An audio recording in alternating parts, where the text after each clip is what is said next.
వాడైతే సైకో దుర్మార్గుడు ఆడు. అలాంటి దుర్మార్గుడు ఉండొద్దు భూమి మీద.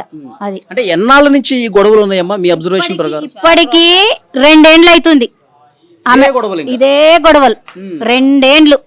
2 ఏండ్ల నుంచి రాత్రి 1 గంట అన్నాడు, తెల్లారింది అన్నాడు, పొద్దు కింద అన్నాడు, ఏదో అన్నాడు. కొడతానే ఉంటాడు. ఇంకా ఆమెతో ఎట్లా తిరిగింది అన్నది చేసుకున్న భార్యకు చూపిస్తే ఏ భార్య అయినా తట్టుకోదు కదా. నాకు ఇట్లా చూపిస్తుండు, నాకొద్దు, నువ్వు వాళ్ళతోనే ఉండు, నా 2 పిల్లలను చదువుకొని నేను బతకగలుగుతా అని కూడా చెప్పింది. అట్లా సరేలే నేను పోతా అని పోతుండే. 1 రోజులు పోతుండే, 2 నెలలు పోతుండే, మళ్ళీ వచ్చి మళ్ళీ ఈమె దగ్గరకు వచ్చి ఇదే టార్చర్. అంటే పోయేవాడు పోవచ్చు కదా, మళ్ళీ ఈమె దగ్గరికి వచ్చి మళ్ళీ ఎందుకు టార్చర్ పెట్టడం? అంటే ఆమెతో ఎట్లెట్లా తిరిగినాయి అన్ని మీకు మళ్ళీ చూపించి మళ్ళా నేను పోన్లే ఇంకా నేను ఉంటానులే అని నమ్మిచ్చేది. ఇట్లా ఉండేది. ఆమె కూడా నమ్మకపోయేది. వద్దక్క వద్దు, ఈయన మారాడు వద్దు అని కూడా చెప్పేది ఆమె. లే శ్రావంతి నేను ఉంటాను, నేను పోను శ్రావంతి అని చెప్పేది. చెప్పినా అట్లనే రోజు అదే టార్చర్ ఆమెకు. నిన్ననే వచ్చారు ఊరికి పోయి వాళ్ళు. ఊరికెళ్ళి నిన్నే వచ్చారు? నిన్ననే వచ్చారు.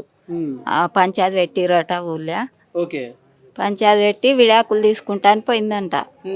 విడాకులు ఇక కాళ్ళ మీద పడ్డాడంట ఆయన, పెద్ద మనుషుల కాళ్ళ మీద పడితే ఇక 2 ఇక్కడిని పంపించారు. నిన్ననే వచ్చారు ఊరికి. మరి రాత్రి పొద్దున ఏం జరిగిందో మనకు తెలియదు. ఇక వాడు రాత్రి ఏం టార్చర్ పెట్టిండు ఇంకా. మరి పొద్దున లేచి మేము అక్కడ పోతాం కదా.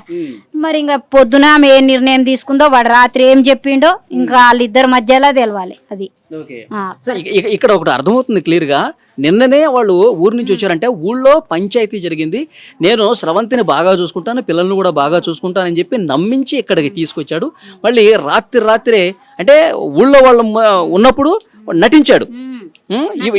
మళ్ళా నేను ఆ భార్యతో పోతలేను ఉంటలేడా అని ఊళ్ళో చెప్పిండంట. మళ్ళా వచ్చేటప్పుడు అదే కాలరా ఆమె బట్టలు కనిపించినట, సెకండ్ భార్య బట్టలు కనిపించినట. నువ్వు ఉంటలేవు చేస్తలేను అన్నావు, ఊళ్ళో చెప్పినావు, మరి బట్టలు ఎక్కడే అని అడిగిందంట.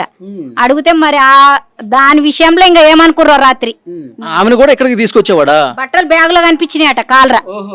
నువ్వు ఉంటలేను అన్నావు కదా, నీ బట్టలు ఎక్కడి, ఆమె చీరలు నైటీలు ఈ డ్రెస్సులన్నీ ఎక్కడి అని అడిగిందట ఈ పిల్ల. మరి ఆ విషయంలో ఇంకా ఏం గొడవ పడ్డరు.